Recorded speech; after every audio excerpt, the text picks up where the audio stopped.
Hi there, it's Hannah the Artisan Duck, and I thought we'd make some ring dishes today, and with Valentine's just around the corner I've gone for a heart pattern, of course. So I thought I'd make it a little bit more interesting, and I'll show how I made this speckled clay and how I made this nice sparkly glittery bottom to my dish. You could obviously make this with stars or circles, flower shapes, whatever you want. Make it as fun as you want, but like I say, with it being almost Valentine's Day, I've gone for hearts. So let's get started. Right, so before we get started on the actual clay, you're going to need to go and find two circular shapes, one bigger than the other. The bigger one you're going to have to be able to cut around it, so it can be a template or anything like that. And the smaller one, it needs to be something you can shape around. So I've got a little glass candle holder off to the side here. You could use anything that's sort of like that you can literally push the clay over. I've already got my clay rolled out here. This is rolled out, conditioned well, and it's on a number 1 on my pasta machine, so it's my thickest setting. And to make this tutorial a little bit more exciting, I thought I'd show you how I got the speckled finish on the clay. So I've got here some basic craft chalk and a craft knife, and all I'm going to do is use my craft knife and drag off flakes of the colour, and as I do it I'm going to move around the clay and it'll give that sort of speckled appearance. So I'm going to go ahead and do that now.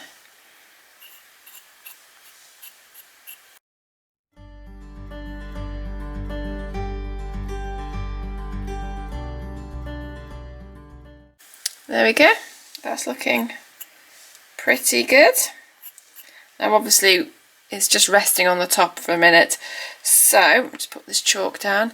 I'm going to take my roller here and I'm just going to push it over the top, and that will help make that clay stick with the chalk. You can see plenty of chalk comes up on your roller, but that's fine, you can still see the chalk on the clay like that. And then, because this is the sort of the outside of the bowl, or the inside, whichever it's going to be, you're going to want it on the other side. You don't have to, you could just have it on the inside or the outside. Choice is up to you, but I want it on both sides. So I'm going to flip my clay over, and I'm going to repeat that step, or that process, on the other side. So just grab your chalk again and start sprinkling away.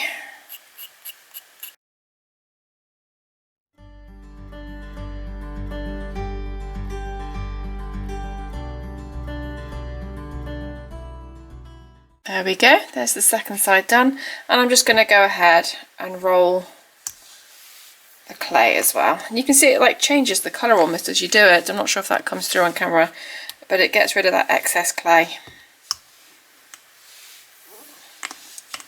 There we go. So now you need to decide which is the sort of the inside of the bowl, which do you want on the outside, if there's a difference between how it's sitting or whatnot. So you can decide now. I'm going to go with that side as my way up, and I'm not sure where that black mark's coming from. It's off my thumb, I think, but we don't need that bit of clay, so that's fine. I'm going to go ahead now, and I'm going to have to do this off camera because you're not going to see anything. This is my largest circular shape that I'm going to cut around, so I'm literally going to put it down, use my trusty old craft knife and just trace it all the way around. So I will come back when I've done that. Here's my circle, so you can see I've got the raw edge here and then the pattern front. So I'm just going to go along, I'm just going to make sure that the edge is neat and smooth. We're going to cover it in a minute with more chalk, so if it's not perfect, it doesn't really matter. Adds to the charm of the piece, I think. But I just want to make sure there's no sort of sharp edges, no unevenness, and that all looks pretty good. So I'm just going to move this tile out the way for a second. And I'm going to bring in my glass candle holder, and this is where I'm going to shape my trinket dish. So I'm just going to put it straight down, and I want to make sure it's roughly in the middle. And yes, my candle's dusty because I keep it as decoration rather than actual burning it. Like that, and then I'm going to flip it back over, and then I'm just going to push it down. And I really do want this circular shape of the candle holder, because it's going to act as a barrier when we do the next step, which you'll see in a minute, and gives it a nice flat bottom, so it will sit properly on a surface as opposed to sort of rocking around. That would be really annoying. So there you go, I've really pushed it down, really shaped it. When you're happy, you can pull it off, and there's your little ring dish shape. Right, there we go. We're going to grab the chalk again and our craft knife, and we're just going to add a pink edge to this dish. So just scrape off more of your chalk onto your tile or whatever you're working on, like that, and then you can just use your finger. So just dab it in the chalk and then rub it along the edge. Doesn't have to be too perfect, but it does just add like a nice little finish and sort of hides the fact that that is just raw clay. There's nothing fancy to it. And if there's any uneven edges at this point, this kind of disguises it as well. So I'm just going to whiz around and do all that and then come back to you. There we go, that's now got a pretty pink edge. I'm just going to move this off to one side while I work on the next bit. So I've got my scrap clay here from around my circle, obviously. We're going to take this down on the pasta machine to a number 4 roughly, so it's thinner than the dish, because this is going to be decoration on the bottom, so it doesn't need to be thick. So I'm going to go away, whiz this through and come back to you. Right, so I've got my heart cutters here because this is what I'm going to use for the decoration on my dish, but you could use flowers or stars or anything like that. So I've got my clay here, it's on a number 4, and some of this speckled pattern has rolled out, and that's fine. So we're just going to add a little bit more, and it doesn't need to be all over because I just want these hearts pretty much. So I think I'm just going to do a section in the middle and get that pattern there. And obviously this clay can go and be used for other projects as well.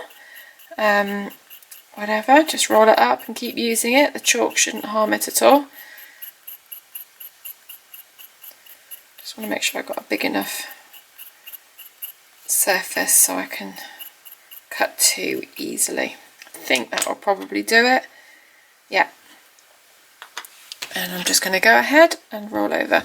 And this only needs to be on the one side this time, because this is just going to be showing up from the bottom of the dish. There we go. So I'm going to take my heart cutters now and I'm going to cut 2 hearts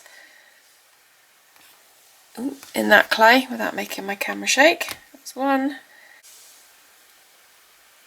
Go for the second one there. And then I'm going to go ahead and I'm going to cut out 2 smaller hearts in the middle. It'll take me a second to line this up perfectly because I'm kind of fussy about stuff like that. It really annoys me when things are off. I can't cope with it. I think that's about right. Yep.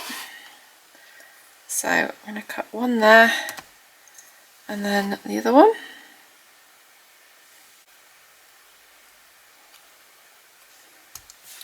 There you go, like that. I'm just going to lift that up really carefully, and I'm just going, for extra decoration, if I can't save those hearts in the middle, because sometimes when I pull them out they'll just tear, I'm just going to cut 2 more hearts so that I can add them as further decoration. I'm being really careful not to cut through up there, and this can go as extra decoration on the bottom of my ring dish. There we go, like that. So I'm just going to clean up those edges. So I'm going to scoop it up, and I think what I'll do is I won't even try to redeem these, just get these out of the way so I can scoop up the other hearts easily. Come on. There's one.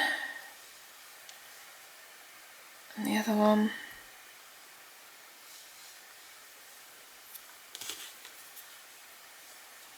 I'm going to get my blade in. Sorry, I can't talk and concentrate at the same time. It's just not possible. not where I'm concerned. And you can just see there's like some little rough edges. So I'm just going to use my finger and smooth those over. And I'll come back when I've done that. Right, there you go. You can see I've got my hearts off to the side and I've brought my ring dish back in. So we're just going to position the hearts now in the dish however you want. I don't know why this makes me think that I'm working with pastry, like if I was baking a pie or something. I know that's quite random, but that's honestly what this reminds me of. And I think I'm just going to pop them in kind of like that, so they'll sort of make a little pattern. Move that one over a bit. The chalk makes the clay a little bit drier, so it's easier to lift up. It's not sticking straight away, which is quite nice. Gives you a chance to be able to move it around and play. And now I'm just going to push it down. Now I'm happy. Make sure it's all nicely attached. And straight on that tile is going to go into the oven. So I'm going to go off. This will be put in the oven and I'll wait for it to cool down before I come back with the next step.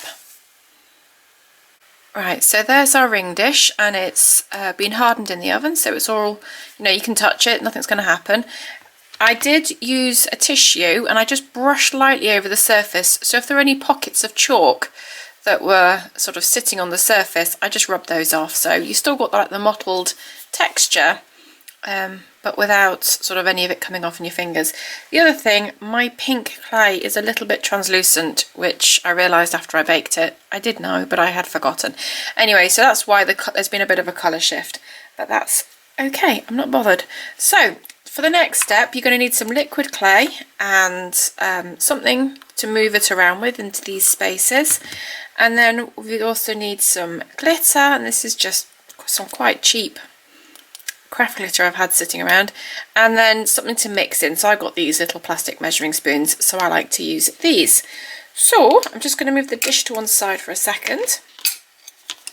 I'm going to open up the bottle, but I'm going to unscrew the lid because I need to pour out a reasonable amount of this liquid clay.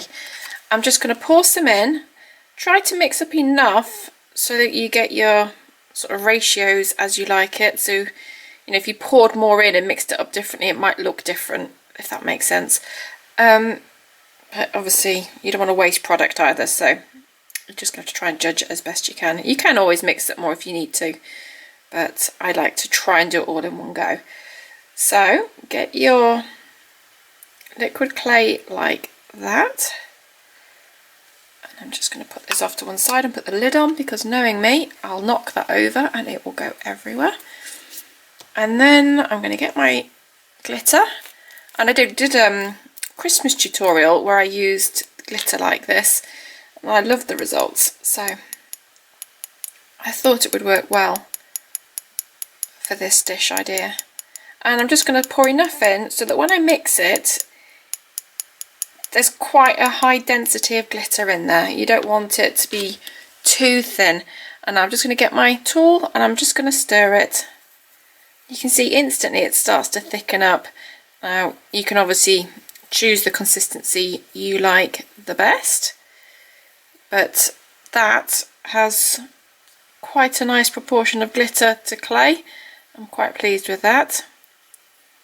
So the next step is to bring your dish back in. Do you know what? I will also knock the glitter over as well. So let me just pop the lid on that. There will now be glitter on my desk for the next 300 years. So I'm going to have to cope with that. There we go. So I'm going to bring my dish in, and I like to start inside the hearts. So I'm just going to sort of pick some up and scoop it around and try my best. And then put it in like that. If you get any liquid clay where you don't want it, it does wipe off, but I would also say you really do need to varnish these afterwards, because obviously you've treated the surface of the clay with the chalk, and you'd hate for any of it to rub off over time, so a varnish will help with that as well. So if there's any sort of shininess from the clay, from the liquid clay, once you've varnished it, that'll all disappear anyway.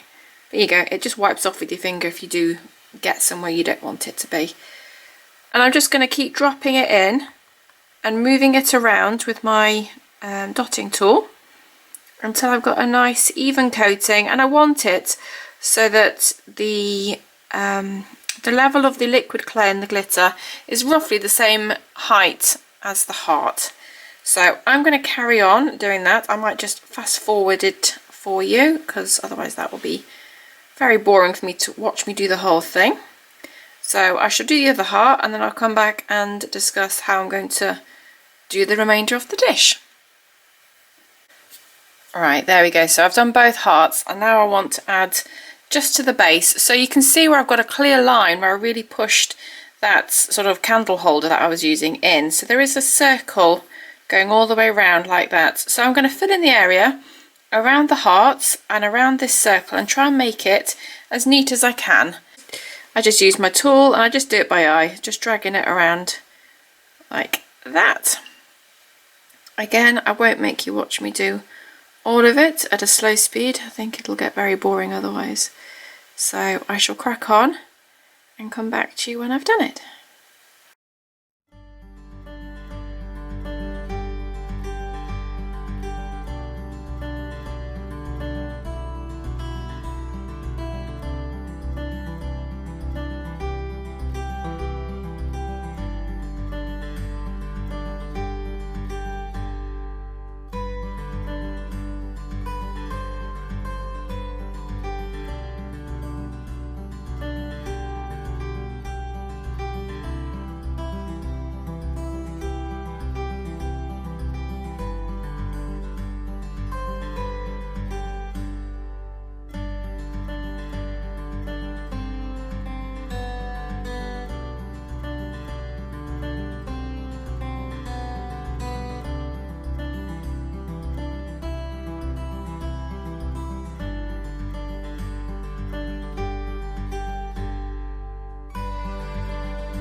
There we go, all that's done now and the whole base is covered with that liquid glitter mixture.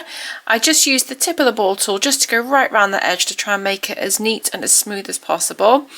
I'm going to go and pop this in my oven now using the instructions on my liquid clay, and I shall come back and show you the finished result once I've given it a couple of coats of varnish as well. So I shall see you soon. There we go, there's our finished ring dish. As you can see, the liquid clay is trapping all that glitter inside, so none of it's going to escape and sort of leave you covered in glitter every time you touch it. I've given 2 coats of Polymer varnish as well, just to seal in that chalk, and as you can see, it really changed the actual overall look of that chalk. It helps give that mottled texture a little bit more finish and polish, which I think is really nice. And yeah, you can now go pop your earrings in it or your rings or whatever you want to do. I have made it in purple, which looks really odd on camera, but there, that's a purple one as well. I chose like a white sparkly glitter for that one, and I'm not totally sold on that, so play around with the glitters, see how they look. This was a different brand of glitter to this one, and I think you can tell, but play around with what you've got. You could also try using mica powder as your base colour if you wanted to. That would work really nicely as well. I will leave some links below. There'll be affiliate links for some of the products I've used, and I'll put the link for the blog post and all that kind of good stuff. So thanks for watching. Until next time, bye!